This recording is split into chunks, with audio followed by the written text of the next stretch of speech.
Before death, Robert Redford revealed the Golden Age stars WHO were secretly evil. In one of the most haunting and unexpected confessions in Hollywood's long and glittering history, Robert Redford, the legendary actor, director, and founder of the Sundance Institute, left behind a set of taped interviews, now made public for the first time, where he spoke with a chilling honesty about his life, his regrets, and the Golden Age stars who, behind the glamour, were hiding deeply disturbing secrets. The tapes, recorded between 2018 and 2023, were meant to be sealed until after his death.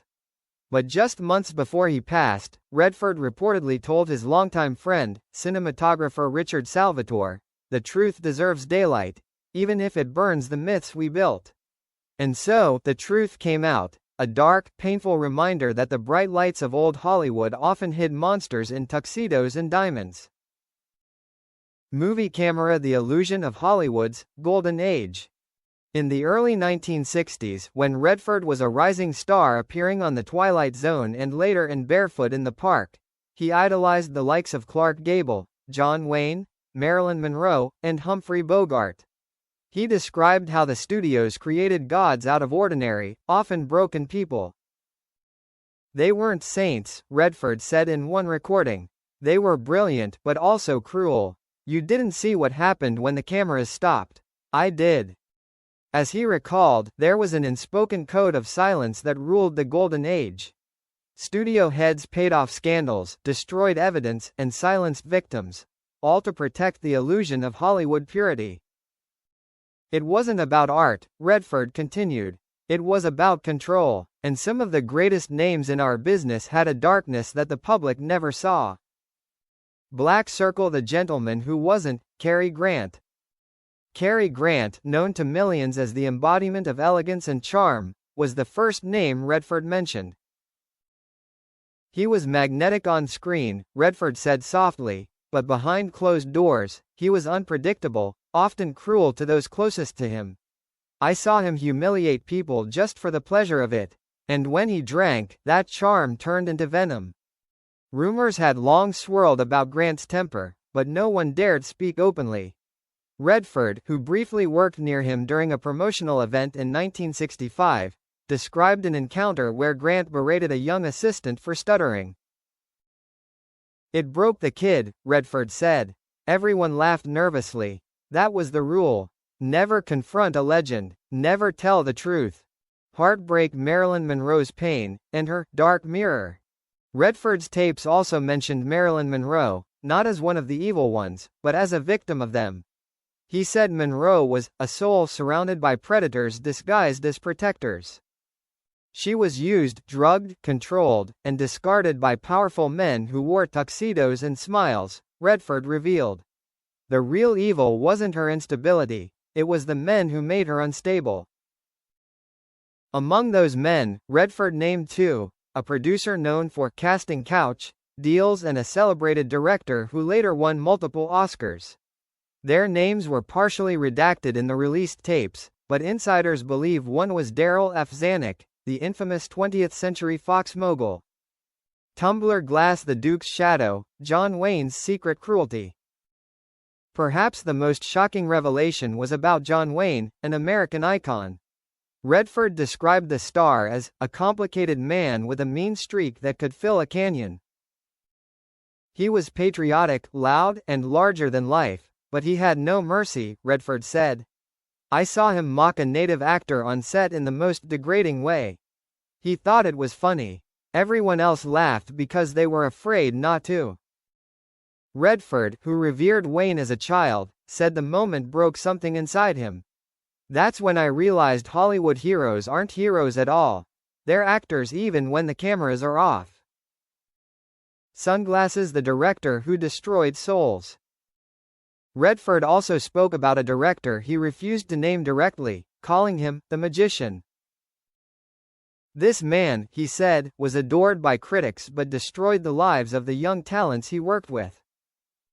He had this god complex," Redford whispered in one recording. "He'd convince actors to go beyond their limits, not for art, but for his own pleasure.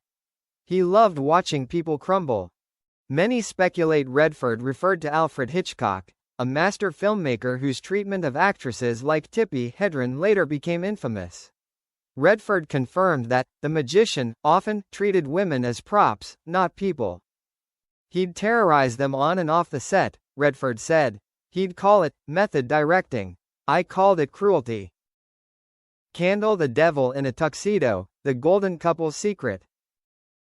In another section of the recordings, Redford revealed that one of Hollywood's most adored couples, both Oscar winners, hid a marriage full of abuse and manipulation. They looked perfect on magazine covers, he said, but behind the doors of that Beverly Hills mansion, there was screaming, cheating, and bruises that were never photographed. Though he didn't name them, context clues point to Spencer Tracy and Katharine Hepburn, whose eternal love story, Redford hinted, was based on pain, not passion. She loved him, Redford admitted, but she was afraid of him. And he knew it. Light bulb, not all were monsters. Redford balanced his dark revelations with compassion. He emphasized that not everyone from that era was corrupt. He spoke tenderly of Paul Newman, Audrey Hepburn, and James Stewart, whom he called the quiet hearts of Hollywood. Newman never lost his soul, Redford said. He used fame for good, not power. Audrey was light in human form. And Jimmy Stewart, he was the only one who was exactly who he appeared to be.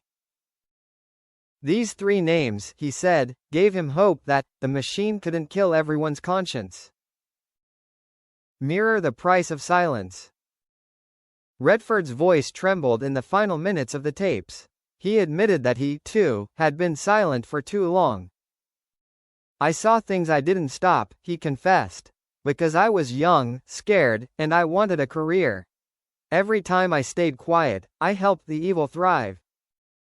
He spoke of a young actress, unnamed, who came to him in 1971, crying about an assault from a powerful producer.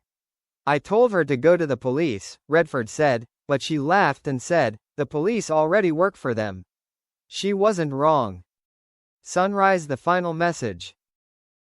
In his last statement, recorded in late 2022, Redford reflected on his life and on the cost of fame. Hollywood was never about dreams. It was about control, about who owned the dream. And every dream had a price. Some paid it with their dignity, others with their lives. He paused, and his tone softened. If you're watching my films, I hope you see the truth behind my eyes. Not the glamour, but the exhaustion.